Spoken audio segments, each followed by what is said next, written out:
Let's go ahead and take a look at this again.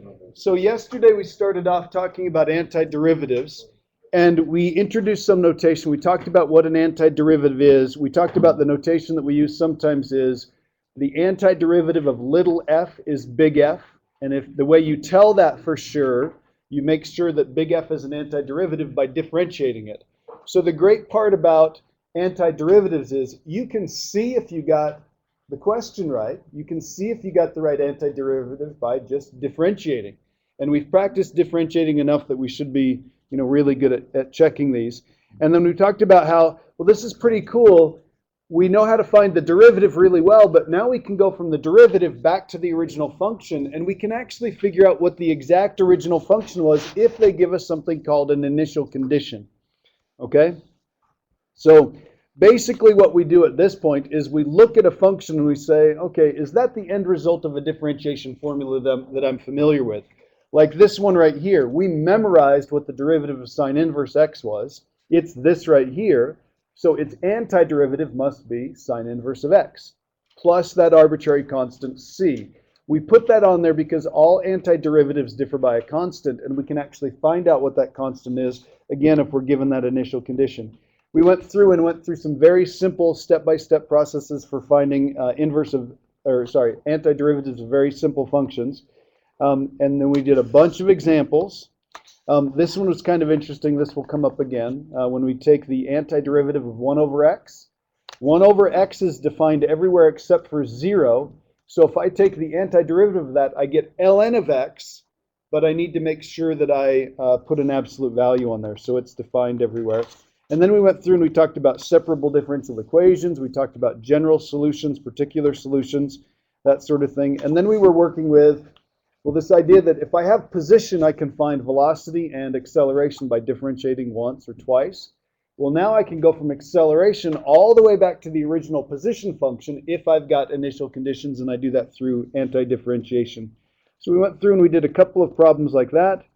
And then we're just practicing a few like are on the assignment. We did problem number 40 right there. Notice they gave us the second derivative. They gave us an initial condition for the first derivative. So when we antidifferentiate once, we use this. When I antidifferentiate again, finally to get back to the original function f, this is the initial condition that I use. And now let's focus on this guy right here. So maybe you had a chance to take a look at this. We want to figure out what f is. Does that right there look like the end result of a differentiation formula? So if I were to write it like this, x squared minus 1 over x, does that look like the end result of a differentiation formula to you? See a couple nodding heads yes, a couple no. Mine would be in the no category if I just looked at it and didn't do anything with it. Okay, that's not the derivative of any function. That's not the derivative of an inverse trig function or anything like that. Okay, so like normally happens, we end up using a little bit of algebra to get to where we can actually do some calculus on it or make the calculus a little bit easier. Any ideas on what we could do with this to make this a little bit easier, Peter?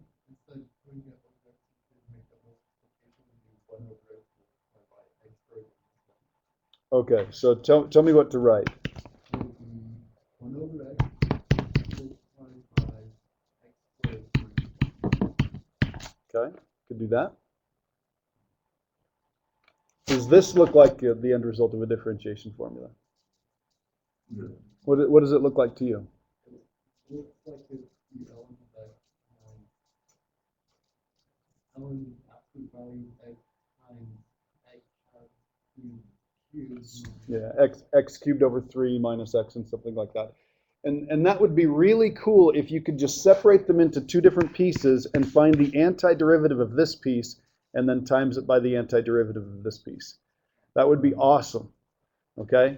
But that would be, if I'm thinking about the way you're talking about it, that would be kind of like the opposite of the product rule. And the product rule is really complicated. We differentiate piece by piece. Each one takes its turn getting differentiated, multiplying by the other stuff. Unfortunately, it doesn't work like that. Okay, so I can't break it into two products or two factors and then antidifferentiate each one and then multiply the two antiderivatives together. It doesn't work like that. Yeah. That's the key. That's the key. Okay. Instead of breaking it into two factors, let's break it into two terms. So let's take this and write this as x squared over x minus 1 over x. Okay. That accomplishes something that we recognize here, something that requires a little bit more work here. So here's the way I'm going to think of this. I'm going to think of f prime of x as, this would just be x minus 1 over x. Cool property of fractions, and look how easy this is. Now, it is true that I can find the antiderivative of each term, term by term, and then just put those terms together through addition or subtraction. That's totally okay. That's kind of like the constant multiple rule and the way we use the sum and difference rule. Yeah.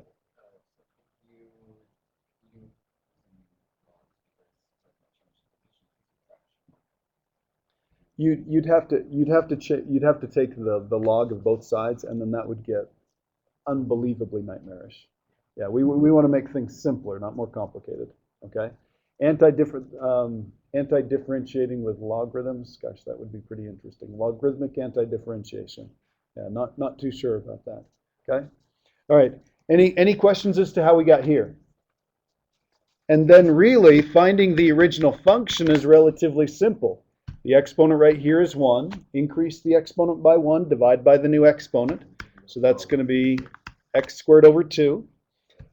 Again, if that exponent is a -1, which it would be if I move that up in the numerator, you can't use that anti-power rule, if you will. This has got to be the derivative of ln. So this is minus ln. And what did I just get done saying we've got to have on here? Absolute value, and then plus c. Now, I'll be honest with you, I have never seen a problem done like this. Textbooks, usually if we solved a problem like this, they'd give us one initial condition. And I suppose there have got to be applications for this that people who are smarter than I am know about. They've given us an initial condition on the positive side, and they've given us an initial condition on the negative side. So what they're allowing for here is the possibility that this function is defined differently on the left side than it is on the right side. And the only way that it could have the same derivative on both sides is if the constant were different. So we're going to take the correct shape, and we'll maybe slide the two pieces a different amount. Okay? So the way we'd write this down is we'd have to do something like this. And I said absolute value gets a little bit complicated. We'd have to do this. We'd have to do f of x is equal to, well, let me see. Let me explain why it works the way it does. There's an absolute value function. You know, everybody knows it's just that V shape and all that sort of stuff. But if I had y equals the absolute value of x, I could actually break it up and I could define it as a piecewise function. And I could say, you know what? On this side over here, on the negative side, it looks like negative x. So when x is less than 0, it looks like negative x. And when x is greater than or equal to 0, what does it look like? It looks like x. So instead of defining it as the absolute value function, we define it as a piecewise function. Both of the pieces are relatively easy to work with. This just has a line with a slope of -1. This is a line with a slope of +1. Goes through the origin in both cases. So they meet up and they make that point. Okay? So if you have an absolute value in a function, sometimes it's useful because calculus with absolute values is a pain in the butt. They're really hard to deal with. So we turn it into something that we can deal with. So I'm going to take it and I'm going to do this.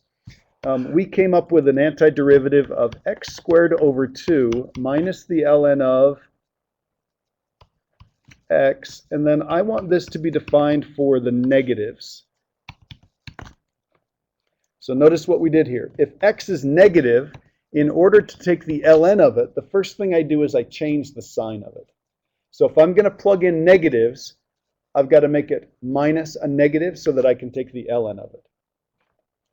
And I'm going to put a c1 there. And then I'm going to do x squared over 2 minus the ln of x. I get to leave it alone plus c2 here.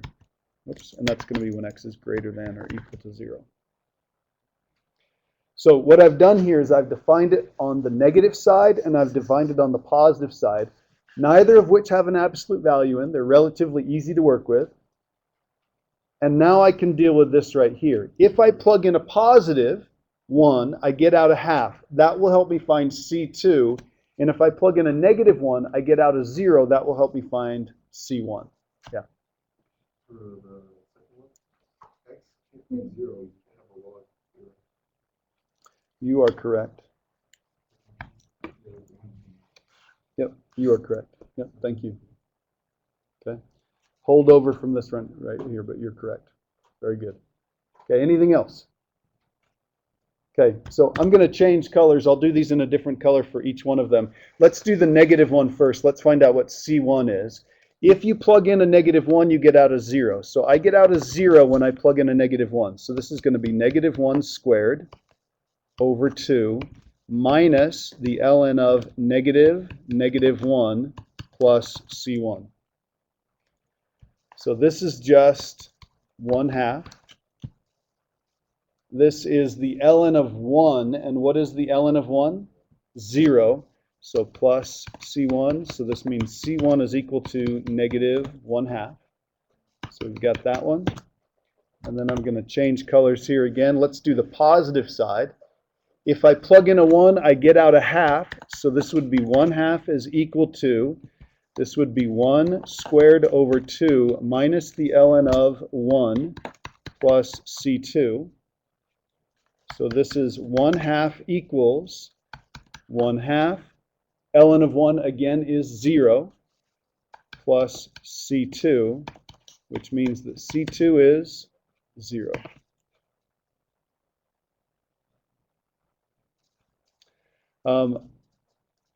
I've been teaching math for 17, 18 years. I've got a couple degrees in math. I've done this type of problem 3 times now, and it's only because I've taught out of this textbook 3 times. Okay? So it doesn't come up very often, but it is an interesting skill and a useful idea to kind of keep track of. Absolute values are a pain. You can get rid of the absolute value by saying, I deal with the absolute value, or I deal with the x's differently on the left side than I do the right side, and breaking it into 2 cases. Yeah. This right here? Because there's the initial condition. If you plug in a 1, you get out a half. So it would be half, and then I plug in a 1 on this side. Everybody good there? So all I'd need to do here is I just need to change each one of these. This one's going to be a minus 1/2, and this one's just going to be a 0. And then I've got the particular solution to those original equations. Everybody good there?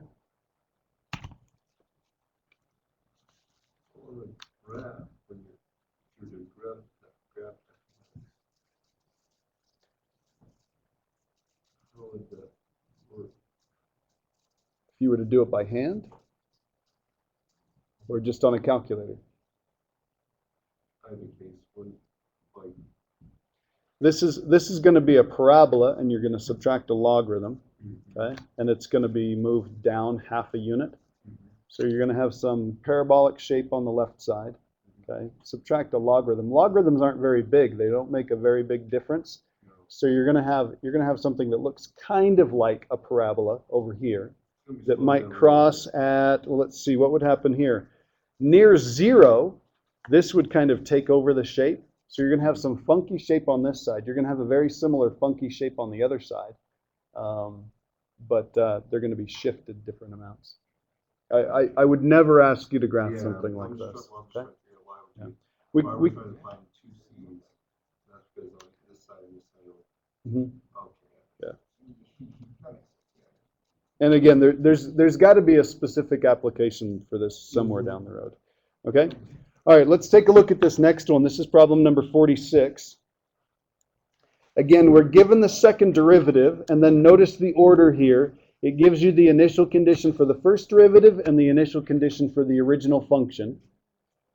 So the first thing we'd do is we'd find the first derivative. 2e to the t for that one, piece of cake there. What? Let's see, those are the tough ones because you got to remember one's got a negative, the other one doesn't. What has a derivative of positive sine of t. Well, the function that has a derivative of sine is cosine, but it's usually negative sine. So what sign must the original one have had? Must have been a negative 3 cosine. Now, this isn't a big deal, and if there's one of these on the test, you should stop for half a second and say, what if I found the derivative? I mean, just mentally check and see what the derivative is. I've got a negative 3 out front. I differentiate cosine to be a negative sign. Negative times a negative, there's my positive 3 sine t. So do we have the right antiderivative? Yes, we do. We slap a c on there, and then we plug in the initial condition. So we'll plug in the initial condition. I get out a 0 when I plug in a 0. So if I plug a 0 in here, I get a 2. If I plug a 0 in here, cosine of 0 is 1. So this is minus 3 plus c. So this tells me that c is equal to 1. So I know that the first derivative of this function is precisely 2e to the t minus 3 cosine t plus 1. Okay? So I've got that piece right there. Now I want to find the original function. And the original function would have been f of t equals, well, I just antidifferentiate that again, so I get 2e to the t. Now I find the antiderivative of negative 3 cosine t. Well, sine doesn't change sign when you differentiate it, so it must have been negative 3 sine t. Again, double check right here. If I find the derivative of negative 3 sine t, do I get negative 3 cosine t? Yes, I do. Then I've got plus t plus c. Now, if you were a mathematical purist, you'd probably do something like this. We'd call that one C1, and we'd call this one C2. So there isn't more than one C appearing. Same reason why if we do a differentiation by, well, let's see, what did we call it? Yeah, we did substitution, right? You wouldn't want to do that more than once. So if I plug in a pi into this one right here, I get out a 0. So this is going to be 2e to the pi minus 3 times the sine of pi. Sine of pi is 0 plus pi plus c2. So what does c2 equal? Negative 2e to the pi minus pi. So that means the original function f of t must have been 2e to the t minus 3 sine t plus t minus 2e to the pi minus pi. Yeah. Right here, that initial condition right there. Okay.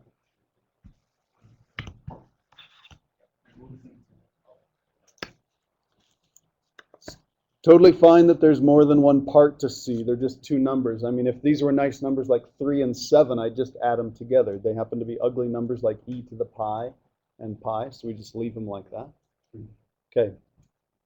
If this were a test question, you got done 20 minutes before the test was over, what could you do to make sure you got it right? Differentiate and check and make sure. Okay? All right. So these last couple of problems, I've got a few graphs here, very similar to the ones on your assignment, and then I've got this problem right here. Okay, and this one, there are several different ways that you could handle this. This is not the end result of a differentiation formula. Okay, and one of the hard things that you have to get used to is it is so much more difficult to find antiderivatives than find derivatives. Because you'll look at things, and all those things get introduced when we're finding derivatives, like the chain rule, if we do the product rule or the quotient rule. I mean, those are very complicated just to go that way. There's so many things that get introduced. Reversing that process is very difficult. So you might look at this and think, hey, that's got a 1 over x squared on it. This has got to be the derivative of tangent inverse. Maybe that has something to do with it. But the derivative of tangent inverse has a 1 on the top. This doesn't have a 1 on the top. It's got a 2 plus x squared on the top. We could separate it, okay? So if we were to separate it, just plain old, let's separate the two pieces like that little trick that we did before. Let's write this as 2 over 1 plus x squared, and then we're going to write this as x squared over 1 plus x squared. Okay, could I find an antiderivative of this piece? Yeah, you could think of it as 2 times 1 over 1 plus x squared. That's going to be tangent inverse. But if you look, so don't write too much, okay? Because we better be able to figure this out, otherwise that's not going to do us any good, okay? Can we do that? Can you separate this into two pieces? Can I write this as x squared over 1 plus x squared over x squared? Can you do that? No, it's the numerator that you can split apart. That denominator has to be kept together, okay? So you could do this, but somehow I've got to make this look like the end result of a differentiation formula. And right now it doesn't. So there are a couple things that I could do. One thing would be, well, let's take this, and this is not something that you'd think about on your own, but think about the techniques of how we could break this apart. One thing that you can do with a division problem is actually, let's see what happens when you divide. When you divide things, you can get a quotient plus the remainder over the divisor. So let's go ahead and do the division here. Let's do, and I'm going to write it in this format. Let's write it as x squared plus 1, and then we're dividing that into x squared. So this would be a 1. I'd have an x squared, and this would be a 1, and then I'd go through and I'd subtract. So this would be a negative 1. So if I broke this into the two pieces that it is, it's the quotient, which is 1, plus the remainder, which is negative 1, over the divisor. So now let me show you what we've got here. I've got 2 times this, plus this, minus this right here. And I'm going to slide that out front, so that's a minus. Could you find the antiderivative of this piece? Does this look familiar? Yeah. Yes, it does. Okay, that would be minus tangent inverse of x. What's the antiderivative of this? Just an x. What's the antiderivative of this? 2 tangent inverse of x. So if I were to put these pieces together, here's what I get. I've got 2 tangent inverse of x minus 1 tangent inverse of x. I could have added these together, combined these up here. That would have been fine. But either way, I end up with a tangent inverse of x plus x plus a c, don't I? Okay, everybody learn from Weston's frustration right now so you don't do that on the test. I'd much rather hear a dang it right now than oh crap on the test. Got it? Okay. That's pretty clever. It's interesting that you can break it up. This is not something that most people would think of. Oh, I'll just do long division so I can break it into a quotient. Quotient's going to be a smaller part. Probably we can deal with that. Plus the remainder over the divisor. It happens to work out where we can recognize, oh, tangent inverse here, tangent inverse here. Yes, this has something to do with tangent inverse, but it is nowhere clear as it looks like it ought to be. Okay? All right. Do you want to see a more clever way to do that? Yeah, Maddie? Okay. So watch this. The problem here is breaking this up in a way where I can get pieces that look good. That right there is a 2. Okay, that's the only 2 in there, and there are several other ones. There's a 1 here in front there. There's a 1 here in front there. So what if I were to write it this way? 1 plus x squared over 1 plus x squared.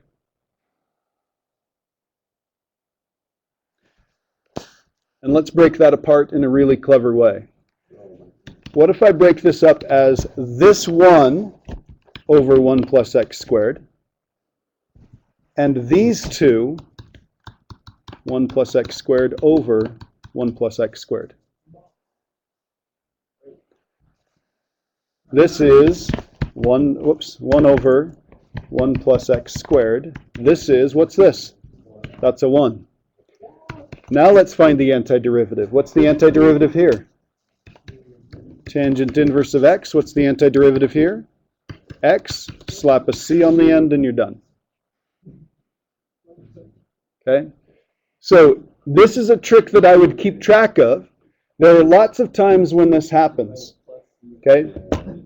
We'll break things apart in a way that we know we need that still represents the same thing.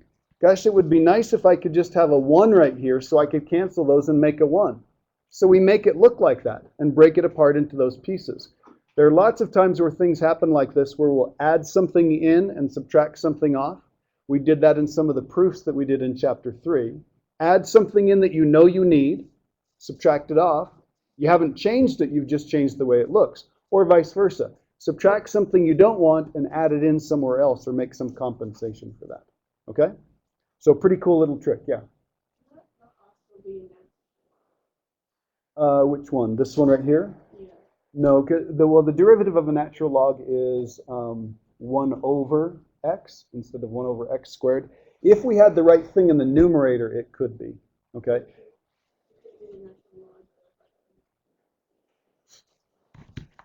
So here's Michelle's question. Could I antidifferentiate this and get that? And the answer for that is no, and here's why.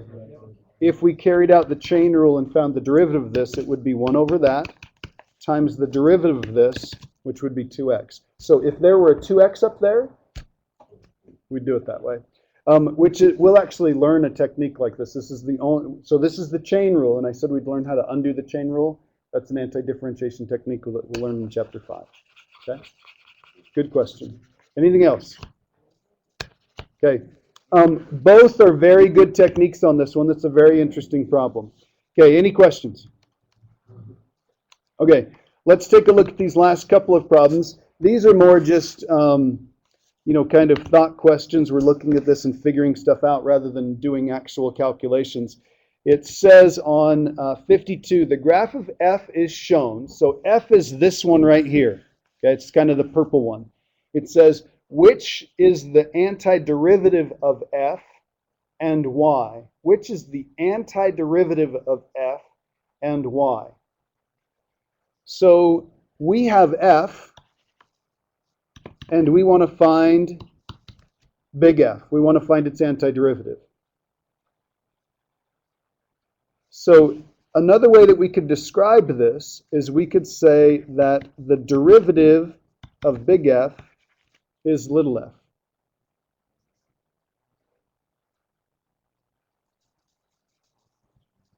So f is the derivative of something. F is the derivative of something. So let's take a look at this. If this is the derivative, usually where is the most important point or one of the important points on the derivative? Where it equals 0. Okay? So if f is the derivative of big F, and f is equal to 0 right here, that means the original function must be, its antiderivative must be flat there, right? It must have leveled off. So it's either A, because that levels off right there, or it's B, because that levels off there. So we've narrowed it down. We've got to throw out C. There's no way it could be C. Does everybody understand why it couldn't be C? Okay. If I were to look at C right here, you'll notice that C hits a 0 right there. Okay, and that's not where our derivative equals 0. Okay. All right, so C is gone. It's down to A or B. How do you tell which one it is? Okay, if this is the derivative, the key here is those values are positive and those values are negative. So that means the original function must increase, level off, and decrease. And which one's the only one that increases, level off, and decrease? It's got to be A. Okay, so the answer on this one is A. Okay, so that's right. So we are very used to differentiating, okay, looking at a graph and figuring out what the slopes are. We're now looking at graphs and going the other direction. Okay, so we've been in this class since August. So we're about 3 months along here, right? And we have gone from pre-calculus where you looked at a graph and all you were interested in was function values. That was it. That's all you knew about a graph is what are the function values, and you could make comparisons based on function values. Then we added to that, you can look at a graph and not only know about the function values, you can know about what's the slope, how's this changing, what's going on here, what are my rates of change. Okay, so we added the derivative to that. Well, now we're going completely backwards. We're taking the derivative and saying, you know what, if I know what the derivative looks like, I can figure out what the graph of the original function must have looked like, especially if I have an initial condition. something to anchor those slopes that I've figured out. Okay? Any questions there? Okay. So this is the last one. It's number 54. It says the graph of a velocity function of a particle is shown in the figure. Sketch the graph of the position function. Okay, I am going backwards from what we normally do. We normally take position, find the rates of change, find the slopes, find the derivative, and we figure out velocity and velocity to acceleration. We're now going the other direction. We're taking the velocity and we're figuring out, roughly what must the position function look like. So this is the derivative of this right here. Here are the rates of change. So all of these are positive, right? This is the derivative. These are all positive. Every one of those values is positive. What's the velocity here? 0. And all of them here are negative. And then it looks like over here, 0. Now, what does that mean about the original function? If we go backwards, if this is like, we're used to saying, if f prime is positive, 0, negative, 0, and so forth like that, we're pretty good at saying, well, what happened on the original function? If the derivative, if the velocity is positive, what's happening to the position? Increasing. Then what? Leveling off, decreasing, leveling off. So this is a ridiculously rough sketch of what I'm going to draw down here. Because what's going to happen is it's going to increase. Okay, now let's assume that it starts right here at 0. It's going to increase. Okay, it's going to get going quite a bit faster, and then it's just going to go at a pretty steady rate. Okay, and then what happens right here? It's still increasing, but what happens? Yeah, it kind of slows down. Okay, and then what happens? Flattens off. Then what happens? Slowly starts to decrease. Declines quite a bit. So I'm about right there, pretty steep right here. And then what happens? Slowly levels off again. So let's look at it this way. Do I have more increase or more decrease? I've got a lot more increase, right? So I increase for a substantial amount of time, and then I just level off. I've got a constant velocity. Does that mean we stopped? Whoa, does that mean we stopped? Hold on just a second. Velocity is 0. Oh, sorry. Okay. So we sped up, stayed at a steady rate, and then stopped. So if we've stopped, what happens to our position? It doesn't change at all. Okay? Then we had a negative velocity. We moved in the other direction. We moved in a negative direction, but not quite as much as we moved in the positive direction. So if we started out right here, we'd be closer to home than we were at our farthest point. This is kind of, remember that trip that I took to Idaho, that graph that we were looking at? Okay. Kind of the same idea here, only we've done this backwards. We're given velocity, we can go backwards and we can figure out roughly what the position must have looked like. Okay? Wild, wild stuff. Takes a while to wrap your brain around. Okay, but see if you can look at that and tell exactly why. Yeah, I can see where that works. Okay, any questions? Velocity is 0? Yes, I stopped there. I was stopped at the beginning, and it looks like I was stopped at the end here. So, stopped, moved in a positive direction, stopped for a little bit, moved in a negative direction, stopped. What was that? What do you mean? What do you mean it goes up? What do you mean it goes up?